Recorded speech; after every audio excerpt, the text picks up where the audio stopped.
Greetings and salutations. Second Star right back with some more Raid Shadow Legends, and today we have on screen Madame Serris, object of my desire and affection. It is, however, an unrequited desire and affection because I cannot draw this champion, no matter how many void shards I open, no matter when I open them, no matter why, no matter what the intent is behind it. She's unobtainable to me for whatever reason. It's been 6 months, a 6-month long running joke at my expense that I can't pull a Madame Serris. So maybe it's time to give up. Maybe it's time to end the witch hunt, as they say. Maybe she's just not that into me, right?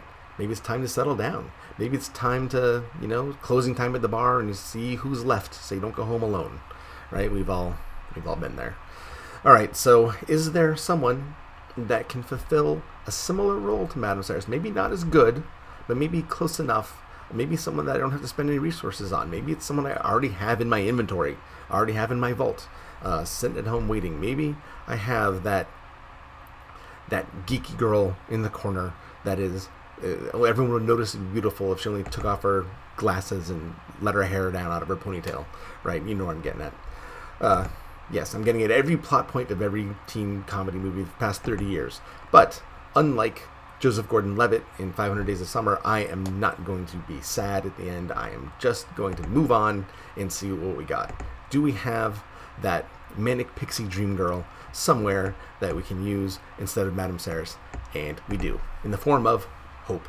Hope is in the Sacred Order. She is epic, and she's got battle scars, dude. You can see it right over her eye there. She's got stories to tell. And you know those portraits that are painted in such a way that the eyes follow you everywhere you go, right? No matter where you move, they follow you around. Hope is the opposite. No matter where I turn her, she won't look at me. Hope, I'm over here. Hey, can't get her attention. But that's okay. That kind of aloofness fits in just fine with her skill set. All right, so let's see what Hope does. Okay, she has a Sequester on her A1, which attacks one enemy with a 15% chance of placing a block buffs debuff for 2 turns. That's awesome. 15% chance stinks, but you can book that up to 30%. 30% is manageable. All right, Hearten is her A2. Increases the duration of buffs on all allies by 1 turn. She also places a shield buff equal to 15% of this champion's hit points on all allies for 2 turns. So we got a 2-for on the A2, which is awesome. We have an AoE buff extension, and we have AoE shields. Really, really good. You can't get it down from a 4-turn cooldown, unfortunately, but you can buff it up to another 20%, so nothing wrong with that. Pretty solid A2. Holy Storm. Now, this is what I was looking for. Holy Storm, it's a 6-turn cooldown, but it's an AoE that has a 50% chance of removing all buffs. So all those irritating buffs that your opponents throw up and make themselves all indomitable, you can wipe those away with 1 skill. It's only a 50% chance, but you can get it down to a 75% chance, and it's 5 turns instead of 6 turns, which isn't great, but it isn't bad, right? That's not bad at all. For a powerful skill like that, I will wait 5 turns. She also has a Faction Crypt Aura, hit points by 31%, but, whatever. Masteries, I only took her up to tier 2 to get the extra shields, because I wasn't going to 6-star her yet. I do think that she's worthy of 6 stars. I think that her skill set warrants it. However, I didn't, and I have a pretty good reason, is because I lack an accuracy banner. Now, her skills, at least her A1 and her A3, are highly dependent on accuracy, and you really, really, really want to land that A3, but I don't have an accuracy banner. I just don't. I only have 4 banners at all for the Sacred Order. In the past several months. I just haven't gotten them. I ran spiders all day yesterday in preparation for the video. Couldn't get one. So I'm like, okay, well, I'll keep her at level 50 for now, but this is definitely someone whose performance, I think, warrants 6-starring, moving on from 50 up to 6 stars. So let's go into a dungeon and let's just see what she does. All right, so here we have Dragons 15, which is pushing it. Here's a little AI glitch. You notice that the opponent's team hasn't even gone yet, and she throws off her A3, which is the buff strip. They haven't even buffed yet. It does damage, I guess that's why she did it. Probably not the best move in the AI's part, but glitchy AI in Raid is nothing new, so this is just one more thing that I have to look out for. But as I was saying, level 50s in Dragons 15 is kind of pushing it. With mediocre gear. I don't have the greatest gear on everyone. She doesn't have anything over level 12, and her bling is just level 8. Again, raids resource intensive. I ran out of silver. What are you gonna do?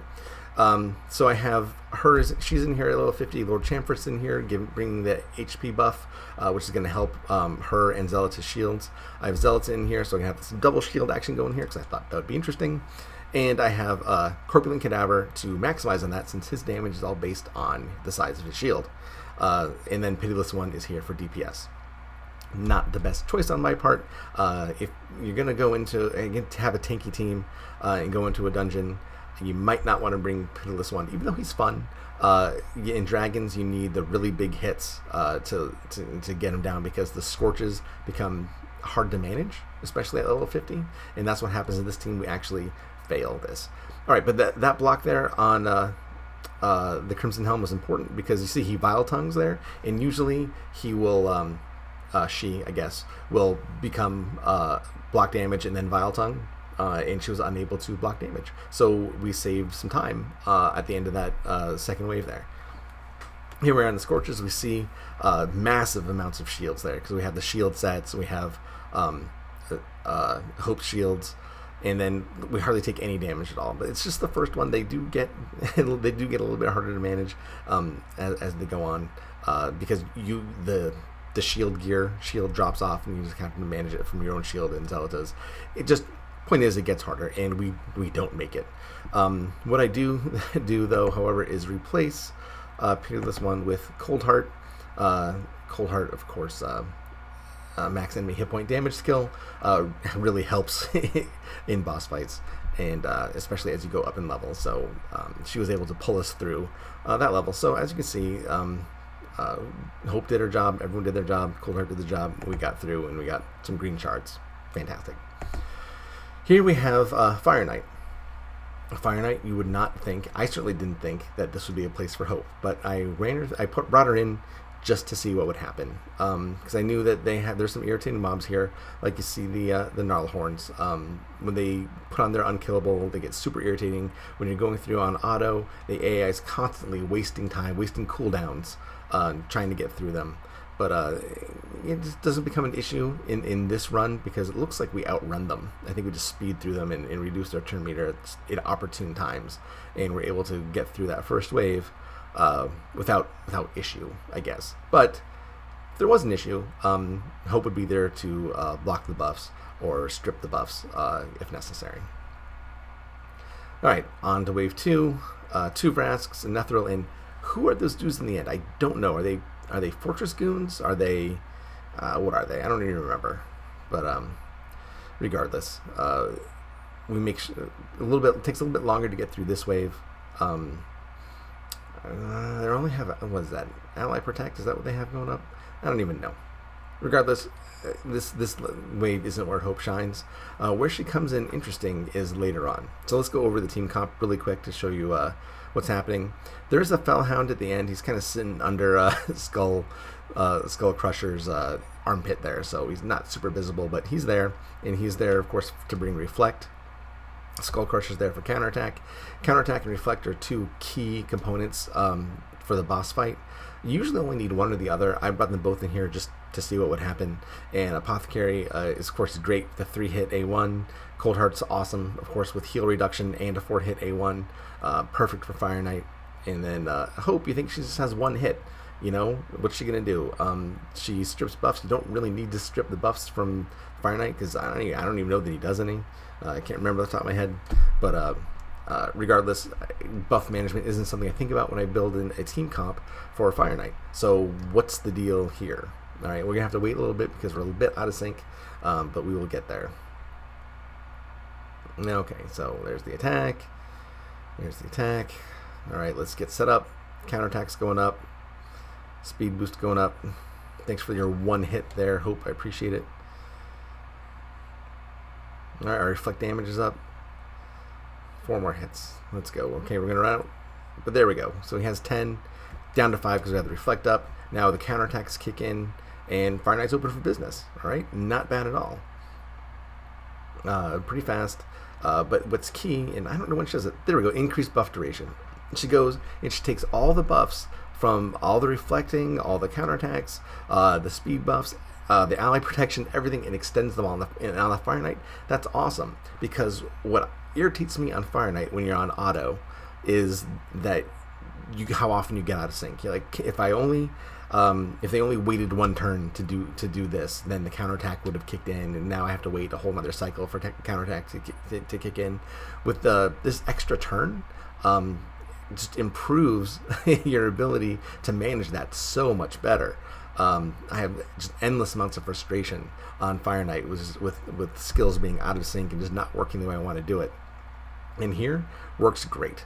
Extending all these buffs just by the one extra turn just is a game changer. When for me anyway, because a lot of people, they'll have plenty of turn meter reductions, and the Fire Knight brings down a shield once and then they just control the turn meter and they have no problems. But I don't have the team to do that. My only turn meter that I have right here is Cold Heart, so I have to go about things a different way. So this is a way that I chose to get around that mechanic, is just by eating those hits and making his shield go down as fast as possible. So that's how I did it, and it's fine. We get through this no problem. No skin off our teeth at all. It just took a while. It took 5 minutes, but as you can see, we got our shards and everything's hunky dory. Okay, now the last cool thing. Arena. Not a big arena fan, but a constant irritation is Valkyrie and Roshkard. So here's a Valkyrie, Roshkard, Lysandra, and Skull Crown team. I would not attack a team like this ordinarily. I just wouldn't. It just seems too irritating. It would take too long. I don't want to bother. But I can Holy Storm here and get rid of the buffs on 2 of the champions. That's a game changer, right? And if I had her 6 stars with better accuracy, I maybe could have taken off all the champions and made short work of this team, because you remove the gimmick, right? So that's just I would 6-star a Hope and keep her around just for that purpose. Just like, oh, I see you have one of these Duchess Lilitu teams where it's just you can't get through those 2 rounds because she's blocking everything and they're invisible and it's just a huge hassle, and she's super tanky. Now it's different. Now you can strip all that stuff, right? So my biggest irritants, Roshkard and Duchess Lilitu, now they're not so much of an issue. So I definitely think that she has a place on an arena team for sure. Again, not an area I'm super good at. I don't want to speak above my skill level in that regard, but we made it through here, and I have it's a decent team, but it's not great. I wouldn't say it's top tier. The Draco's great, but he's, and Tormund's great, but there's ways around Skull Crusher. So I definitely think the other teams is better than mine, and we got through. Granted, it's easier that they're AI and I'm not, so hopefully I make some better decisions. But that said, I get through it on a team that I ordinarily wouldn't have fought unless I have Hope. And she's just at level 50, and she's holding her own, so good on her. All right, pretty soon it's just a formality here just to get through. Come on, guys, you can do it. I think what I do here is I shock. I'm hoping that he'd take her out and then put some extra damage on Rothgard with his A1, but that didn't happen. That's okay. It's still just a formality. We'll get there. It just took a little bit longer than necessary. All right, come on. And it's not the end of the world getting her skills locked out either by Roshkard, because she already did all the stuff she was supposed to do. She stripped the skills, and then she extended our initial buffs. The initial ally protect, the initial counterattack was already taken care of, so I didn't really care about it after that. All right, and one more hit, bring us home, Skull Crusher. All right, so there we go. So I was 94, they were 139, so they had a pretty big point advantage over my team. So as you can see, Hope holds her own in a lot of different places that you might not expect. She's actually pretty useful. So I am pleased. I think I'm gonna, if Madame Serris happens to come around, and realize what she's missing, then great. But for now, Hope and I will hit a few dungeons, have a few laughs, have some good times. She's definitely a worthy addition to my roster. And I hope if you had some questions about Hope, that this eases them for you, answers them. I hope you enjoyed it. I hope that if you enjoyed it enough to like, I hope you liked it enough to subscribe if you want to see more similar content. And in the comments, please tell me what you want to see. Discuss Hope, discuss Madame Serris, discuss how you feel about these champions. I kind of feel like there's like a hierarchy of these champions. There's like Valerie is kind of like the rare version. She does a lot of similar things that Hope does. She has shields. She has buff extensions, right? So she's kind of like the freshman at Mount St. Mary's or whatever. And then I have Hope, who's like a third year at Bryn Mawr, right? So she's a little bit better. And then Madame Serris is kind of doing some postgraduate work, working on a doctorate. She's getting there. Dr. Madame Serris. So that's kind of how I feel the hierarchy goes. So I still will be on the lookout for Madame Serris, but it's not the dogged pursuit that I think it once was. I'm pretty happy with this champion. I'd like to thank a commenter who brought her to my attention in the comment section from video from a week or so ago. That was awesome. Nice find. Guys, thank you very much. I've talked a lot. I got to go have dinner. You guys take care, enjoy yourselves, and stay safe out there.